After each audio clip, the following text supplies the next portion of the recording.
എല്ലാവർക്കും സലു കിച്ചണിലേക്ക് സ്വാഗതം. ഞാൻ സമീറ. ഇന്ന് ഞാൻ തയ്യാറാക്കാൻ പോകുന്നത് വളരെ പെട്ടെന്ന് തന്നെ നമുക്ക് തയ്യാറാക്കിയെടുക്കാൻ പറ്റുന്ന ഒരു ബ്രേക്ക്ഫാസ്റ്റ് റെസിപ്പിയാണ്. അപ്പോൾ അതെങ്ങനെയാണ് തയ്യാറാക്കുന്നതെന്ന് നോക്കാം. ഇതുണ്ടാക്കാൻ വേണ്ടിയിട്ട് ഞാൻ മിക്സിയുടെ ജാറിലേക്ക് 1/2 കപ്പ് റവ ഇട്ട് കൊടുക്കുകയാണ്. വറുത്ത റവയോ വറുക്കാത്ത റവയോ നമുക്കിതിനായിട്ട് ഉപയോഗിക്കാം. ഇനി ഇതിലേക്ക് ഞാൻ അതേപോലെ തന്നെ 1/2 കപ്പ് വറുത്ത അരിമാവാണ് ഇട്ട് കൊടുക്കുന്നത്.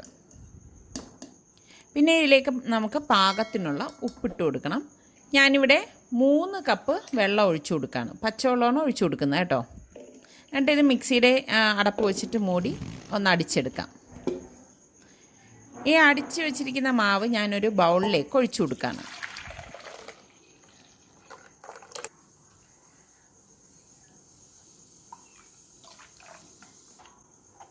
ഇനിയും നമ്മൾ ഇതിലേക്ക് വെള്ളം ചേർക്കും, അതിപ്പോൾ ചേർക്കത്തില്ല. ഇനി ഇതിലേക്ക് ഞാനിവിടെ 1/2 ടീസ്പൂൺ ചെറിയ ജീരകവും 1 ടീസ്പൂൺ ചില്ലി ഫ്ലേക്സും 1/2 ടീസ്പൂൺ മഞ്ഞൾപ്പൊടിയും പിന്നെ ഞാനിവിടെ ഒരു സവാള ചെറുതായിട്ട് അരിഞ്ഞതും 1 ടീസ്പൂൺ ഇഞ്ചിയും 1 പച്ചമുളകും 1 ടീസ്പൂൺ മല്ലിയിലയും 1 ടീസ്പൂൺ കറിവേപ്പിലയും ചെറുതായിട്ട് അരിഞ്ഞെടുത്ത് വെച്ചിട്ടുണ്ട്. ഇതെല്ലാം കൂട്ടിയിട്ട് ഇതിലേക്ക് ഇട്ട് കൊടുക്കാം.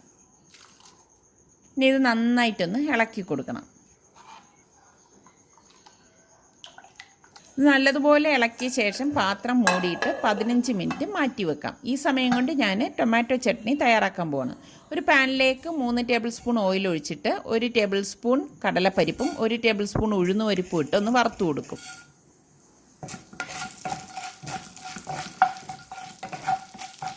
ഇനി ഇതിലേക്ക് ഞാനിവിടെ 4 വെളുത്തുള്ളി അല്ലിയും 1 സവാളയും 1 പച്ചമുളകും അരിഞ്ഞെടുത്ത് വെച്ചിട്ടുണ്ട്. വെളുത്തുള്ളി കുറച്ച് നീളത്തിലാണ് അരിഞ്ഞെടുത്തിരിക്കുന്നത്. സവാളയും പച്ചമുളകും ചെറുതായിട്ട് അരിഞ്ഞെടുത്തിട്ടുണ്ട്. ഇതെല്ലാം കൂട്ടിയിട്ടൊന്ന് നന്നായിട്ടൊന്ന് ഇളക്കി കൊടുക്കും.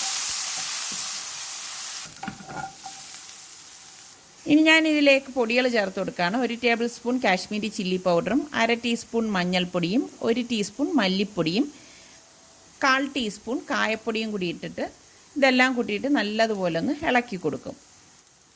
ഫ്ലെയിം കുറച്ച് വെച്ചിട്ടാണ് ഞാനിത് ഇളക്കി കൊടുക്കുന്നത്. ഇനി ഞാനിവിടെ 4 തക്കാളി ചെറുതായിട്ട് അരിഞ്ഞെടുത്ത് വെച്ചിട്ടുണ്ട്. ഈ തക്കാളിയും കൂടി ഇതിലേക്ക് ഇട്ടിട്ട് നല്ലതുപോലെ ഒന്ന് ഇളക്കി യോജിപ്പിച്ചെടുക്കും.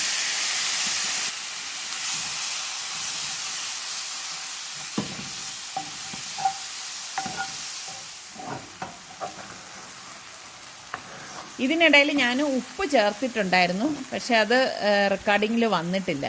അപ്പോൾ ഇതിപ്പോൾ നല്ലതുപോലെ വെന്തുടഞ്ഞ് വന്നിട്ടുണ്ട്. ഇനി ഞാനിതൊരു പ്ലേറ്റിലേക്ക് മാറ്റുവാണ്. തണുക്കാനായിട്ടാണ് ഇങ്ങനെ മാറ്റി വെക്കുന്നത്. ഇതിൻ്റെ അടപ്പ് മാറ്റിയിട്ട് ഞാൻ ഇതൊന്ന് ഇളക്കി കൊടുക്കുകയാണ്. ഇളക്കിയ ശേഷം ഞാൻ ഇതിലേക്ക് 1 കപ്പ് വെള്ളം കൂടി ചേർത്ത് കൊടുത്തിട്ട് നല്ലതുപോലെ ഒന്ന് മിക്സ് ചെയ്തെടുക്കും. ഇതാണ് ഇതിൻ്റെ ഒരു ടെക്സ്ചർ. ഈ ലൂസ് എന്തായാലും വേണം.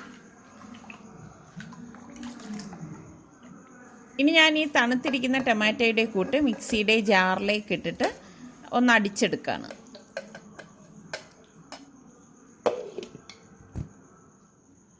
ഇതുപോലെ വേണം നമ്മളിത് അടിച്ചെടുക്കാനുള്ളത്.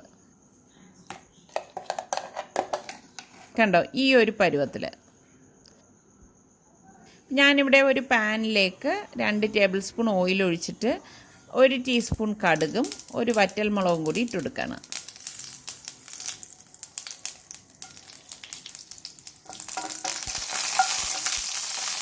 അതൊന്ന് ഇളക്കിയ ശേഷം ഞാനിവിടെ 2-3 തണ്ട് കറിവേപ്പില എടുത്തിട്ടുണ്ട്. അതും കൂടി ഇട്ടിട്ട് ഒന്ന് ഇളക്കി കൊടുക്കാം.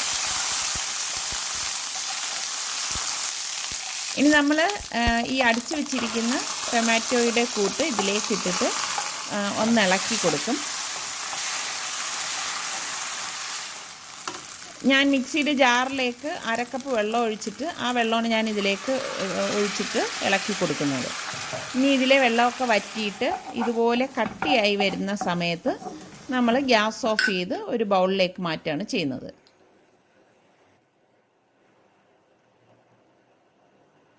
ഇനി ഇതിന് മീതെ ഞാനൊന്ന് താളിച്ചൊഴിക്കുകയാണ്. 1 ടേബിൾ സ്പൂൺ നെയ്യ് ഇട്ടിട്ട് 1 ടീസ്പൂൺ കടുകും 1 വറ്റൽമുളകും കൂടി ഇട്ട് കൊടുക്കും. കുറച്ച് കരിവേപ്പിലയും കൂടി ഇതിലേക്ക് ഇട്ട് കൊടുക്കും. ടേസ്റ്റ് കൂട്ടാനാണ് ഇത് ചെയ്യുന്നത് കേട്ടോ. ഇതിട്ടില്ലെങ്കിലും പ്രശ്നമൊന്നുമില്ല.